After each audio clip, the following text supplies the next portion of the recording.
નમસ્કાર દર્શક મિત્રો, ગુજરાત ડિવિઝન ન્યૂઝમાં આપનું હાર્દિક સ્વાગત છે। સમાચાર દાહોદના રડિયાતી વિસ્તારમાં અયોગ્ય જગ્યાએ મુકાયેલી મૂર્તિઓનું રાષ્ટ્રીય હિન્દુ સંઘ દ્વારા વિસર્જન।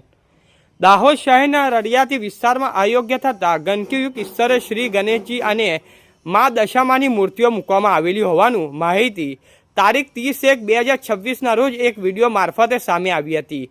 વિડીયોમાં જોવા મળ્યું હતું કે કોઈ મૂર્તિ વેપારી દ્વારા મૂર્તિઓને અતિ ખરાબ હાલતમાં ગંદકીવાળી જગ્યાએ ફેંકી દેવામાં આવી હતી, જેનાથી હિન્દુ સમાજની ધાર્મિક લાગણીઓનો ઠેસ પહોંચી હતી।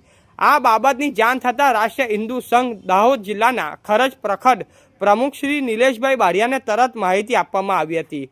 માહિતી મળતાની સાથે સંઘના કાર્યકર્તાઓ સ્થળ પર પહોંચ્યા અને ત્યાં પડેલી મૂર્તિઓને સન્માનપૂર્વક ત્યાંથી ઉઠાવી વ્યવસ્થિત રીતે દાહોદની નદીમાં ધાર્મિક રીત રિવાજ મુજબ વિસર્જન કરવામાં આવ્યું હતું। રાષ્ટ્રીય હિન્દુ સંઘ દ્વારા આ પ્રકારની બેદરકારી અને ધાર્મિક અપમાન સામે કડક નારાજગી વ્યક્ત કરવામાં આવી હતી તથા આવનાર સમયમાં આવી ઘટનાઓને ન બને તે માટે તંત્ર યોગ્ય પગલાં લેવા અપીલ કરવામાં આવી છે। રિપોર્ટર હિંમતભાઈ પટેલ, સિંગવડ।